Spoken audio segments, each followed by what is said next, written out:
Warahmatullahi wabarakatuh. Bismillah walhamdulillah wassalatu wassalamu ala sayyidina Muhammad ibn Abdullah al-qa'im bihuquqillah adada ma fi ilmillah salatan daimatan bidawami mulkillah wa ala alihi wa sahbihi ma daqatillah wa farajahallah amma ba'du. Qalu subhanaka la ilma lana illa ma 'allamtana innaka antal alimul hakim wa la haula wa la quwwata illa billahil aliyyil azim. Rabbi shrah li sadri wa yassir li amri wahlul 'uqdatam min lisani yafqahu qawli. Rabbi shrah li sadri wa yassir li amri wahlul 'uqdatam min lisani yafqahu qawli. Rabbi shrah li sadri wa yassir li amri wahlul 'uqdatam min lisani yafqahu qawli. Bijahi sayyidina Muhammadin sallallahu alaihi wasallam. Ila hadratin Nabil Mustafa Rasulullah sallallahu alaihi wasallam, ila hadrati abaina wa ummahatina wa ajdadina wa jaddatina wa amamina wa ammatina wa akhalina wa khalatina wa ikhwanina wa akhwatina wa qarabatina wa jiranina marhaba wa sana ilaina wa lidabil huquqi alaina wa nakhusu khasatan la hadrati Syekh Abi Abdul Mu'ti Muhammad Nawawi bin Umar al-Banti al-Jawi wa la hadrati Syekh al-Imam al-Habib Sayyid Abdullah bin al-Hasan bin Tahir bin Muhammad bin Hashim Ba'alawi wa la hadrati jamil muslimin wal muslimat wa mu'minin wa mu'minat syaidillahi lana wa lahum al-Fatihah. Ar-Rahmanir Rahim.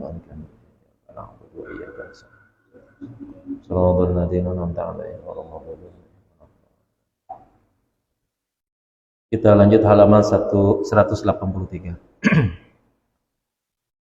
Bismillahirrahmanirrahim. Qala al-mu'allif rahimahullahu taala wa nafa'ana bihi wa bi'ulumihi fid dharil amin. Masih menjelaskan syarat bagi imam. Wal masyrutatu khamsatun. Dan karakter yang disyaratkan itu ada 5. Kalau kemarin yang disunahkan, yang patut rasanya itu al-mustahabah. Sekarang yang disyaratkan, yang memang berarti dia tidak boleh tidak ada, ya harus nih. Ahaduha wa thaniha, yang pertama dan yang keduanya, alla yakuna muhditsan wala junuban. Bahwa imam tersebut tidak boleh dalam keadaan berhadas dan tidak boleh dalam keadaan junub, ya berarti tidak boleh dalam keadaan hadas kecil atau hadas besar gitu. Bagaimana kalau imam lupa tuh, ya habis main jalan aja ke masjid terus jadi imam lagi, ya kan? Nah, bagi dia sholatnya kagak sah, ya. Bagi makmum yang memang nggak tahu, ya sholatnya sah.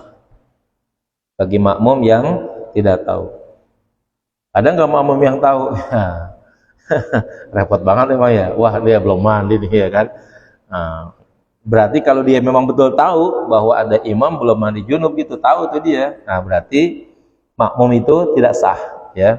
Nah, tapi emang repot juga. Bagaimana tuh taunya gitu, ya kan? Kalau hadas kecil seperti ya habis buang angin, buang air kecil, buang air besar begitu misalnya, itu sangat memungkinkan orang tersebut bisa menyatakan lupanya gitu, ya. Dia berkeyakinan bahwa dia masih berwudu. Nah, kalau nanti kita menerapkan baqa'u makana ala makana dalam kaidah usul fikih, ya berlangsungnya hukum sesuai dengan hukum yang lama sebelumnya begitu, maka kalau orang ini yakin bahwa tadi dia berwudu terus lupa kalau dia berhadas, nah maka hukumnya bagi dia itu adalah berlakunya hukum yang lama, yaitu berlakunya hukum dia punya wudu gitu, ya. Berarti kalau begitu, kalaupun dia sudah berhadas tapi dia yakin dengan hukum pertama dan berhadasnya lupa nih, ya, nah itu dia sebenarnya masih dibenarkan, ya masih dibenarkan punya wudu namanya kalau begitu. Contoh, ada orang, ya mau sholat maghrib, kita lihat nih dia berwudu, ya terus akhirnya ya dia jadi imam, biasalah begitu, ngobrol sama kita di situ, ya kita dengar itu dia kentut pelan-pelan, ces ya kan, pret gitu misalnya, dia lupa, ya kan, ngobrol kelamaan lupa, habis ngobrol waktu isya datang langsung aja sembahyang, ya. Kita yang tahu nggak boleh ngikutin dia. Tapi dia yang berkeyakinan, aneh lupa udah hadas atau belum. Tapi tadi aneh yakin, aneh maghrib wudu tadi, tuh, ya kan? Berarti dia yakin wudu tapi lupa hadas, maka namanya memberlakukan hukum yang lama sebagaimana apa adanya. Namanya disebut dengan baqa'u makana ala makana namanya, ya. Bagi dia benar tuh. Ya, bagi dia benar dan bagi yang tidak tahu benar juga gitu. Ya, bahwa dia masih dinyatakan punya wudu. Tapi bagi kita yang tadi dengar kentutnya pada waktu ngobrol, kita nggak benar, ya. Kita nggak boleh ngikutin dia. Ya, harus dari awal udah nggak boleh ngikutin karena kalau kita tahu dia sudah berhadas gitu. Kalau junub agak repot juga emang, ya. Tapi kalau hadas kan gampang dilihat. Mungkin dia lagi ngobrol kencing kali begitu ya. Kita lihat tuh dia ke WC sama buang air besar, pokoknya ke WC lah begitu. Kemungkinan besarnya kalau orang udah ke WC ya pasti kemungkinan besar buang air kecil, buang air besar. Nah, keluar lagi, dia nggak wudhu lagi tuh, ngobrol lagi sama kita gitu kan. Tahu-tahu ngelanjutin sholat. Nah, lalu kita tanya, ente udah wudhu belum? Aneh masih punya wudhu tadi kan, habis maghrib aneh mau sholat maghrib tadi aneh kan wudhu. Nah, bagi kita yang tadi ngelihat dia ke WC ragu nih, ini di WC dia ngapain kalau begitu, ya? Masa ke WC nggak ngapa-ngapain? Nah, ini jadi pertanyaan kalau begitu. Nah, bagi kita yang tahu jangan ngikutin, ya. Bagi yang kagak tahu nggak jadi masalah. Bagi dia yang yakin bahwa wudunya nggak batal, ya itu juga nggak apa-apa begitu.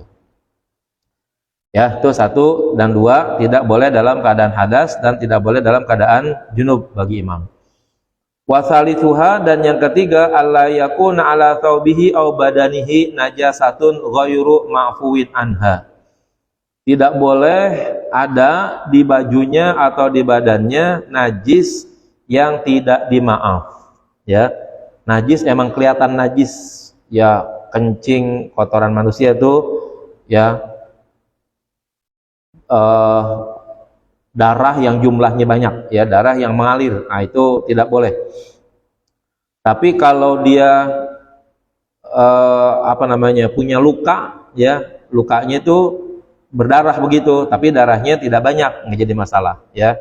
Termasuk jerawat, ya, jerawat itu termasuk penyakit yang apabila ya keluar nanah, keluar darahnya, itu namanya dimaafkan kalau begitu. Nah, kalau itu nggak jadi masalah. Tapi kalau kita lihat, ya, di bajunya tuh ada nyamuk tuh, bangkai nyamuk tuh, nah itu bangkai nyamuk termasuk yang tidak dimaafkan tuh, ya. Di air dia dimaafin, tapi kalau di baju dia tidak dimaafin. Nah, bangkai nyamuk mati di situ, ya, di bajunya. Nah, itu tidak boleh, ya, seperti itu. Walaupun dia berwudu itu, ya, badannya, tapi pakaiannya, nah, nggak boleh. Maka mulai dari badannya yang zahir, ya, kemudian pakaiannya yang nampak, tempatnya juga, nah itu tidak boleh ada najis yang tidak dimaafkan begitu. Warabi'uha, yang keempat, alla yatrukal i'tidala wa tuma'ninata fis sholati walau naflan wa hanafiyan. Yang keempat, tidak boleh meninggalkan i'tidal dan tuma'ninah di dalam sholat, sekalipun sholat sunnah atau orang yang bermazhab Hanafi, ya. Jadi i'tidal hampir semua mazhab memang menyatakan itu rukun, tapi katanya Imam Hanafi bukan, hanya sekedar memisahkan saja antara ruku dengan sujud. Nah, jadi katanya dianggap sebagai bukan rukun. Tumaknina juga bukan rukun. Tapi mazhab Syafi'i, ya, itu menyatakan i'tidal adalah rukun. Tumaknina juga adalah rukun. Yang bukan rukun bacaan pada setiap rukun yang di dalamnya ada tumakninah, ya. Ruku itu yang jadi rukunnya adalah membungkuknya badan dan diamnya tuh. Badannya membungkuk, ya, sebagaimana kita ruku, dan diam seukuran yang kira-kira, ya, membaca subhanallah 3 kali paling adnal kamalnya namanya, ya. Bacaannya sih kalau kita nggak baca nggak apa-apa, subhanarabbiyal azim nggak dibaca nggak apa-apa, tapi diamnya membungkuk itu wajib, karena itu namanya tumakninahnya. Nah, jadi pada ruku tersebut ada membungkuknya dan ada tumakninahnya, yang wajib bacanya enggak. I'tidal begitu juga, tegaknya dan tumak ninahnya. Sujud gitu juga, sujudnya dan tumak ninahnya. Duduk, ya duduknya dan tumak ninahnya. Nah, berarti itu tuh. Bagi orang yang meninggalkan tumak ninah dan menyatakan bukan rukun dan tidak ada tumak ninahnya, nggak boleh diikutin. Ya, jadi harus ada tumak ninah di dalam sholat, di dalam rukun-rukun yang di situ rukun qauli tidak diterapkan. Ya, kalau rukun qauli mah wajib dah tuh, Fatihah harus dibaca, ya kan, tahiyat, sholawat, ya. Takbir, salam, nah itu udah harus. Kalau itu ditinggalkan juga, ya apa artinya sholat kalau begitu? Nggak ada nilainya kalau gitu sholat, ya. Nah itu, ya. Jadi harus tuh. I'tidal sekalipun itu rukun singkat, tetapi tumak ninahnya tetap harus ada. Seukuran tumak ninah tuh dalam i'tidal wajib ada, gitu, ya. Nggak boleh ditinggalkan, gitu. Wa khamisuha, dan yang kelimanya, alla yatruka qiraatal Fatihah. Tidak boleh meninggalkan bacaan Fatihah ma'a imkaniha, padahal dia bisa menjalankannya. Bisa baca Fatihah tapi kagak dibaca. Au yaqra'u bi ghairiha, atau dia membaca yang lainnya, kal Hanafi, seperti mazhab Hanafi. Walau imaman a'zam, sekalipun dia imam yang agung. Di dalam mazhab Hanafi baca Fatihah enggak wajib, tapi baca Quran wajib. Ya. Baca Fatihah enggak wajib, tapi yang penting baca Quran. Jadi bacaan yang mana saja, termasuk Fatihah juga, bagi mazhab Hanafi itu sah, walaupun bukan Fatihah, ya. Tapi bagi mazhab yang lainnya, membaca Fatihah itu rukun, ya. Jadi wajib membaca Fatihahnya, ya. Jadi bedanya di mazhab Hanafi, Fatihah itu tidak harus berbentuk suratul Fatihah, tapi harus membaca Al-Quran.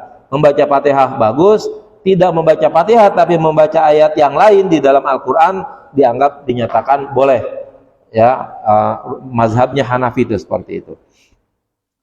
Termasuk di sini Imam A'zam itu masuk dalam kategori itu presiden gitu misalnya, atau dia dianggap kayak di sini imam besar gitu, ya. Nah itu wajib membaca Fatihah dikala dia bisa, atau membaca surat, ya, ayat, ya, bagi orang yang bermazhab Hanafi. Artinya kalau dia bermazhab Hanafi tidak sampai membaca Fatihah, tidak juga membaca ayat daripada Al-Quran, sholatnya batal kalau begitu. Tapi bagi mazhab yang lainnya, khususnya mazhab Syafi'i, tidak membaca surat nggak batal, tapi wajib membaca suratul Fatihah. Jadi suratul Fatihah itu, ya, rukun yang tidak bisa ditinggalkan. Kalau mazhab Syafi'i itu berpegang la salata liman la yaqra bi Fatihatil Kitab. Tidak dinyatakan sah itu, tidak dinyatakan salat itu sah bagi orang yang tidak membaca surat Al-Fatihah. Itu. Jadi patokannya itu Al-Fatihah. Fala yasihu iqtida'u syafi'iyyim bihi, maka dinyatakan tidak sah mengikutnya orang yang bermazhab Syafi'i kepada imam yang bermazhab Hanafi ketika dia tidak membaca surat, gitu, ya. Berarti meninggalkan semuanya kalau begitu. Kalau seandainya orang mazhab Syafi'i masih membaca, mazhab Hanafi masih membaca ayat mana aja, itu kan rukun bagi dia itu, begitu, ya. Tidak membaca Fatihah sangat memungkinkan masih boleh. Tapi kalau udah meninggalkan Fatihah dan juga meninggalkan ayat, itu berarti udah tidak sah kalau begitu. Bukan berarti kalau orang bermazhab Hanafi baca Fatihah, baca surat dinyatakan tidak sah. Sah tetap, ya. Yang enggak sah itu kalau dia meninggalkan Fatihah di waktu bisa, tidak membaca surah sebagai rukun, gitu, ya. Nah, itu syarat-syarat imam, ya. Harus ada tuh 5 yang tadi itu, tidak boleh ditinggalkan. Sekarang bagaimana menjadi makmum, ya, mengikut kepada imam.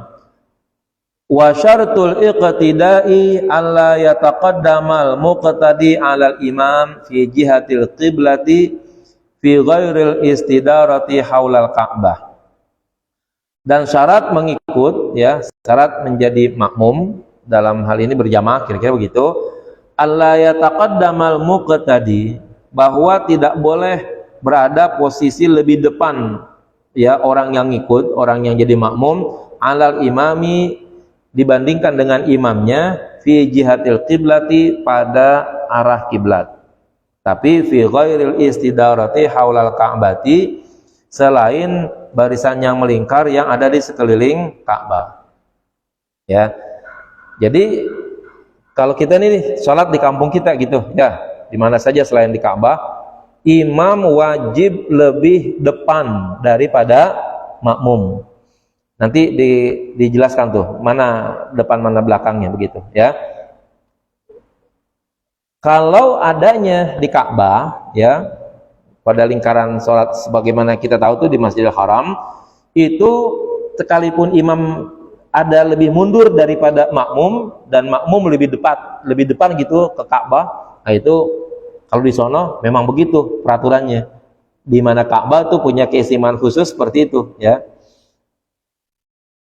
Dulu pada waktu corona tuh kalau nggak salah ya, atau beberapa permasalahan yang lalu tuh, jadi untuk imam ada di atas dan di belakang tuh, sementara makmum ya ada di depan Ka'bah. Yang penting antara imam dan Ka'bah itu tidak ada orang yang ada di situ, gitu, ya. Sampai seperti itu jadinya. Sehingga saya pada waktu itu imam adanya di lantai 2, makmum di bawah, ya. Tapi yang jurusan ada imamnya itu tidak boleh ada makmum di situ. Jadi kosong tuh. Misalnya ini imam di atas nih. Nah, itu menuju ke bawah sana tuh sampai tembus ke Ka'bah, itu dijaga tuh, dibatasin begitu. Nggak boleh ada orang yang lewat. Tapi makmum dibandingkan dengan imam lebih dekat makmum ke Ka'bah karena imamnya aja di lantai 2 gitu pada waktu itu, ya. Itu udah, kalau di sono bebas dah ya peraturannya bagaimana saja, yang penting adanya di dalam masjid aja udah dianggap selesai dah urusannya. Termasuk segala macam sholat dan waktu larangannya tuh di Ka'bah nggak ada tuh, ya. Mau sholat kapan aja tuh ya di depan Ka'bah, ya, yang namanya habis asar tuh ya nggak jadi masalah di sono. Waktu terbit matahari, waktu terbenam matahari, ya, habis sholat subuh, itu tidak ada halangan bagi orang-orang yang ada di Ka'bah mau sholat apa saja nggak jadi masalah kalau adanya di Ka'bah. Di luar Ka'bah aturannya harus ketat gitu. Fa in taqaddamal ma'mumu ibtida'an lam tanaqid sholatuhu. Jika makmum ya lebih maju, lebih depan posisinya dari permulaan sholat, ya, maka sholatnya dinyatakan tidak sah. Dari awal dia sebagai makmum, tapi posisinya lebih depan daripada imamnya, berarti makmum lebih maju gitu daripada imam. Imamnya ada di belakang makmum, dan itu di luar Ka'bah, ya, di luar Masjidil Haram. Kalau itu terjadi semenjak awal, maka sholatnya makmum dinyatakan tidak sah, ya. Au fi khilaliha, atau di tengah-tengah salat, batalat, maka salatnya menjadi batal. Fil jadidi, menurut qaul jadid ya Imam Syafi'i. Li'annahu afhasyu minal mukhalafati fil af'ali, karena maju gitu ya, lebih maju daripada imam itu lebih ya buruk dibandingkan ya minal mukhalafah fil af'al, adanya perbedaan antara makmum dan imam.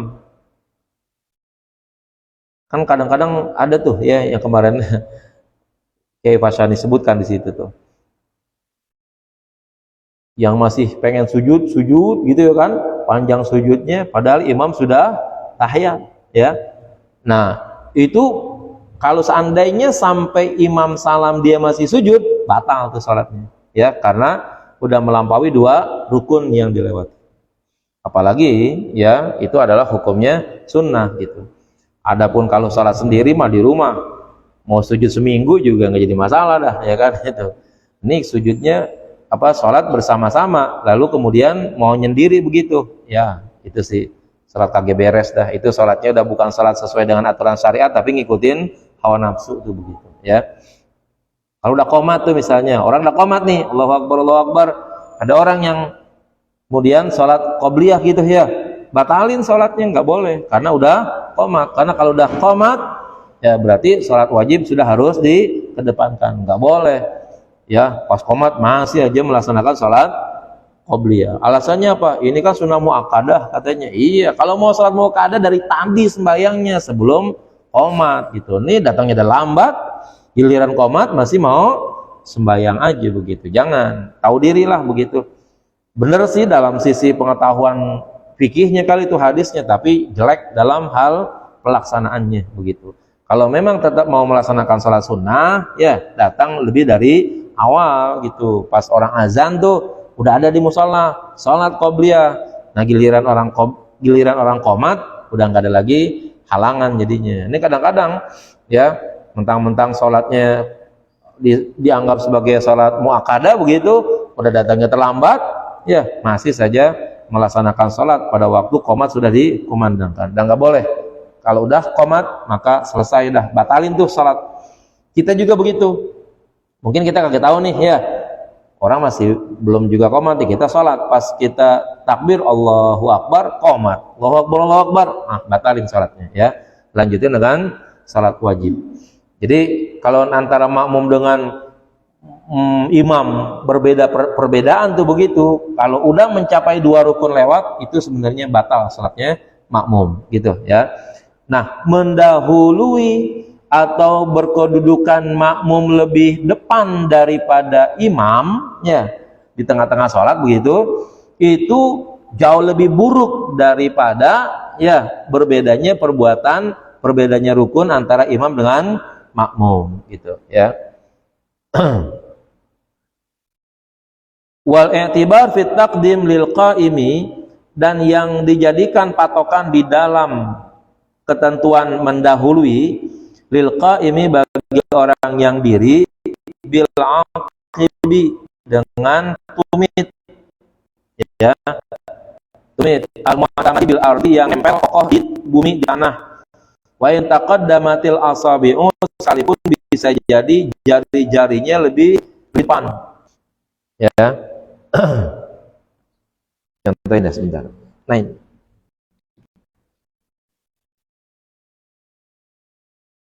Sini. Kalau sholat berdua, ini yang jadi patokan nih ya, tumit tuh belakang kaki ya, belakang kaki itu patokan. Kan kalau sholatnya berdua kan memang disunahkannya nggak boleh berjauhan begitu ya. Nah ini tumit saya harus lebih belakang daripada tumitnya imam. Ternyata kaki saya panjang-panjang jarinya ya. Nah akhirnya kalau dilihat dari segi jari saya sampai di sini nih gitu ya kan gitu. Itu nggak jadi masalah ya. Yang penting tumitnya ada di belakang gitu. Jadi jari-jari itu nggak jadi patokan. Yang jadi patokan adalah tumit tuh ya. Jadi ini tumitnya ini imam ya lebih belakang daripada lebih depan daripada tumitnya makmum. Adapun nanti kalau si makmum punya jari lebih panjang daripada imam, nah itu tidak jadi permasalahan begitu ya, patokannya seperti itu.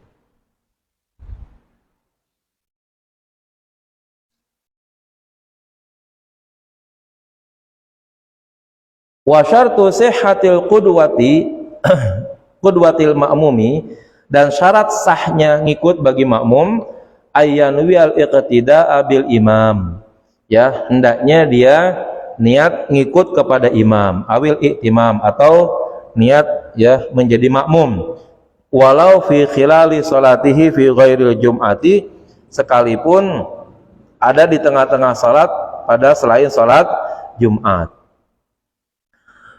Jadi kalau yang namanya makmum niat berjamaah itu semenjak awal memang sudah harus niat ya, dan tidak sah makmum yang manapun kalau dia ingin berjamaah tapi tidak niat berjamaah atau tidak niat makmuman. Tapi kalau imam ya, kalau imam dia tidak niat imaman, tidak jadi masalah ya, jamaahnya tetap sah. Makmum yang niat makmuman kepada imam, yang tidak niat imaman, itu jamaahnya tetap sah. Tapi si imam dinilai sholat sendiri, rugi jadinya. Ya, tapi sah sholatnya tuh berjamaah.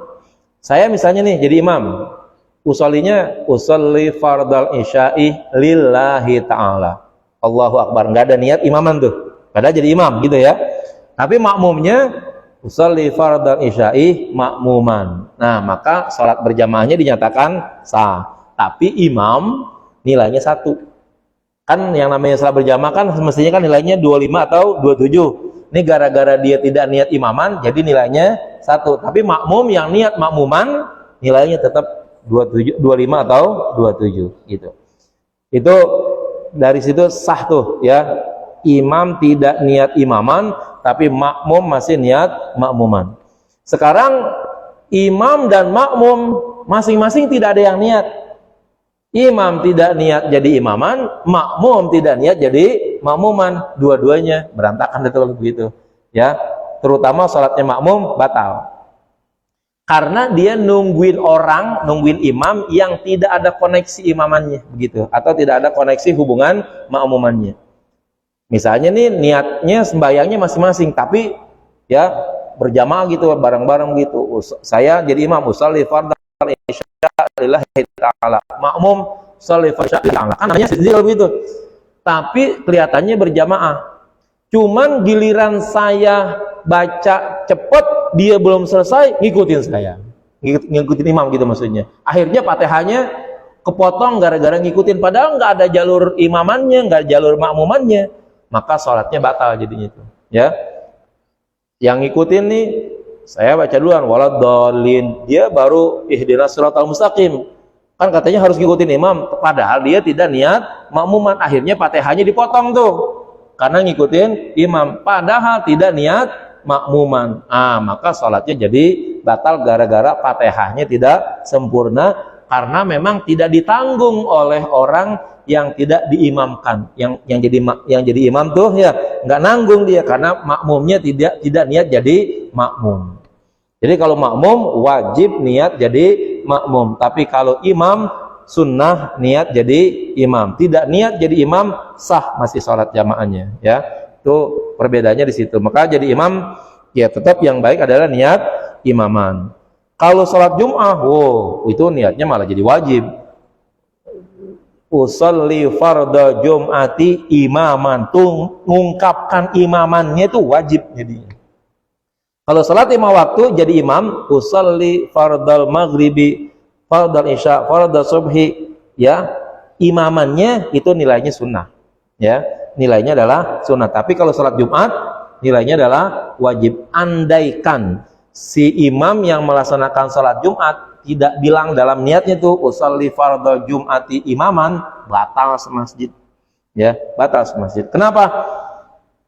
Nanti tuh giliran imam baca sabbihisma ya, padahal dia tidak jadi imam, tapi makmum ya niat jadi makmum. Nah makmum nungguin imam ya, baca sabbihisma kan panjang tuh, lumayan tuh. Nah sementara kagak ada koneksi imamannya begitu di Jumat, wah udah batal semua jadinya. Maka jadi imam Jumat itu harus hati-hati banget tuh ya, jangan sampai dia tidak niat imaman. Harus diungkapkan tuh ya, niat imamannya harus masuk dalam kategori niatnya dia begitu. Wasawaun nawa ma'adzalika bil imamil hadiri amla, ya sama saja dia niat yang demikian itu dengan imam yang hadir ataupun tidak. Imam yang hadir itu bareng-bareng media, imam yang tidak hadir bisa jadi nanti imam yang mungkin masbuk ya kan, dia diikut lagi dan seterusnya. Nah itu pokoknya siapa saja orang yang diangkat jadi imam, dia tidak harus niat jadi imam ya. Jadi ini imam nih misalnya nih jadi asalnya jadi makmum karena dia sholat masbuk tuh ya, terus karena dia memang ada lagi jamaah yang lebih masbuk lagi, terus mau jamaah ya ikut aja tuh sama imam, sama makmum yang tadinya masbuk kan berdiri lagi tuh ya. Nah itu namanya imam yang asalnya bukan jadi imam ya, imamul hadir namanya. Walau nawa jama'ata kafa, kalau dia niat jamaah cukup. Usolli fardhu zuhri jama'atan, tuh begitu tuh, nggak harus makmuman ya. Terus imam juga begitu, usolli fardhu zuhri jama'atan, kafa, cukup. Wahia wa in kanat salihatan lil imamiyati wal ma'mumiyati, yang demikian itu cukup, boleh, pak, layak bagi imam dan juga bagi makmum. Lakin tata'ayyana li ahadihima, ya tertentu bagi keduanya, bagi salah satu dari pada keduanya, bil qarinatil haliyati, dengan ciri-ciri tanda-tanda keadaan, kat taqaddumi wa ta'khiri, seperti mana yang lebih depan dan mana yang lebih belakang. Kan kalau jadi imam seharusnya niatnya imaman, kalau makmum niatnya makmuman. Sekarang niatnya jamaatan. Kalau yang namanya jamaatan kan memang terdiri dari makmum dan dari imam. Sekarang boleh nggak orang nih yang ada di masjid sholatnya jamaah, tapi niatnya makmum, tidak bilang makmuman, imam tidak bilang imaman, tapi niatnya jamaatan. Usolli fardhal maghribi jamaatan. Imam bilang begitu, makmum bilang begitu. Lah sama dong kalau gitu. Siapa yang imam? Nah, qarinah haliyah, artinya itu kondisi yang nyata gimana tuh? Siapa yang di depan? Oh, berarti dia yang jadi imam. Adapun niatnya jamaatan, itu diperbolehkan gitu ya. Fa'in taba'a bi an waqqafa af'alahu ala af'alil imami bi ghairin niyati ma'antizarin tawilatin batalat. Apabila dia mengikut, ya, dengan seumpama ia menggantungkan pekerjaan-pekerjaan salatnya kepada imam tapi tidak niat, ya, tidak niat ikut imam, ma'antizarin tawilin, disertai dengan nunggu yang lama, batalat, maka salatnya menjadi batal. Jadi kalau ada orang tuh misalnya tidak niat berjamaah begitu, tapi ngikutin gerakan-gerakan imam, di saat gerakan-gerakan imam tuh misalnya membaca salat, membaca tasbih yang imamnya panjang, si makmum nungguin, di situ tuh batalnya makmum, ya, karena dia tidak ada koneksi keimamannya. La ma'ayasirihi, tidak kalau seandainya sebentar, ya, kalau nunggunya sebentar nggak jadi masalah katanya. Amma idza tafaqa inqida'u fi'lihi, adapun apabila bertepatan selesainya pekerjaan salat, ya, fala tabtulu qat'an, maka katanya tidak batal secara pasti, li annahu la yusamma mutaba'ah, karena ia tidak disebut sebagai, ya, mutaba'ah, mengikut antara makmum dan imam. Wa haqiqatul mutaba'ah al mustahabbah, dan hakikat mengikut, ya, yang disunahkan adalah alla yuhniyal ma'mum zahrahu lirruku'i hatta yaral imama raki'an, ya, jangan si makmum membengkokkan tulangnya, belakangnya untuk ruku sampai dia ngelihat imam sudah dalam keadaan ruku. Jadi ingat-ingat nih, ya, kalau kita jadi makmum, lihat tuh imam udah ruku beneran belum tuh, gitu, ya, udah bengkok dah badannya.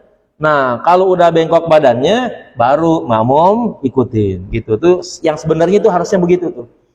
Nggak boleh, ya, membarengin makmum imam Allahu Akbar, dia juga ikut Allahu Akbar juga. Imam Allahu Akbar tuh bareng begitu. Akhirnya tuh gerakan makmum dengan gerakan imam sama. Itu nggak boleh, ya. Apalagi sampai mendahului, ya, batal kalau begitu. Yang baik, yang benar tuh adalah makmum lihat dulu, ya, imam nih udah bengkok tuh badannya untuk ruku, baru makmum ruku. Ntar udah kedengeran i'tidal, sami Allahu liman hamidah, kalau itu kan kagak bisa ngelihat tuh, ya, apalagi yang belakang begitu misalnya. Nah, yang penting dengar tuh bahwa dia udah mendengar sami Allahu liman hamidah, yang umumnya biasanya orang udah berdiri, ya. Itu ikut berdiri. Kalau sujud, pastikan dulu tuh, ya, bahwa imam sudah berada, palanya diletakkan di waktu dia sujud. Begitu seterusnya. Jadi tidak ada proses mendahului makmum daripada gerakan imam, gitu. Wala yarfa'u ra'sahu minhu hatta ya'tadilal imamu qa'iman, dan ia tidak boleh mengangkat kepalanya sehingga imam, ya, i'tidal, ruku, ya, tegak dalam posisi berdiri, ya. Kalau mungkin kita dalam hal ini nggak ngelihat kali, apalagi yang di belakang atau yang di samping, tapi mungkin kedengaran sami Allahu liman hamidah, itu umumnya kalau udah baca itu tuh imam dianggap sudah berdiri tegak dari rukuknya ya. Nah, kalau udah begitu kita boleh berdiri gitu ya. Wala yuhniya zahrahu lisujud, dan juga jangan membungkukkan tulang belakangnya untuk sujud hatta yad'al imamu jabhatahu, sehingga imam ya meletakkan jidatnya alal ardi, di bumi, sajidan, dalam keadaan sujud ya. Jadi kalau habis i'tidal tuh kan udah sama-sama lagi tuh bareng berdiri lagi ya. Lalu imam sujud, jangan barengin imam ya, turun kita turun, jangan. Tapi imam turun, pastiin palanya udah nyentuh ya, udah nyentuh apa? Sejadah gitu ya, udah nyentuh tanah, baru kemudian makmumnya juga ikut turun. Jadi benar-benar kaki bareng jadinya gitu antara makmum dengan imam. Kalau bareng aja sebenarnya nggak batal, tapi banyak yang menyatakan itu makruh. Tapi ada juga yang bilang batal. Ya, jadi nggak boleh tuh. Apalagi mendahului. Kalau mendahului, banyak imam atau mazhab dan ulama-ulama yang bilang bahwa mendahului imam itu termasuk hal yang membatalkan. Apalagi sampai 2 rukun begitu. Afada dzalika Ahmad Az-Zahid fi Hadiyatin Nasih war Ramli fi Syarhiha. Demikian dijelaskan oleh Imam Ahmad Az-Zahid di dalam kitab Hadiyatin Nasih dan Imam Ar-Ramli di dalam syarahnya. Saya mohon maaf ya, ada saudara sepupu yang meninggal. Ila hadratin Nabi Al-Fatihah.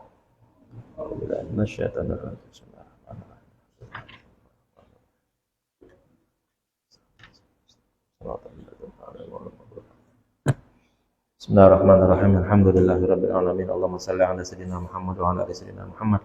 Allahumma arzuqna fahman nabiyyin hafzal mursalin sallallahu alaihi wa muqarrabin. Allahumma anfa'na bima 'allamtana wa 'allimna ma yanfa'una wa 'allimna ma jahilna. Rabbana atina fid dunya hasanah wa fil akhirati hasanah wa qina adzabannar. Sallallahu ala sayyidina Muhammad wa ala sayyidina Muhammad walhamdulillahirabbil alamin. Mohon maaf. Assalamualaikum warahmatullahi wabarakatuh.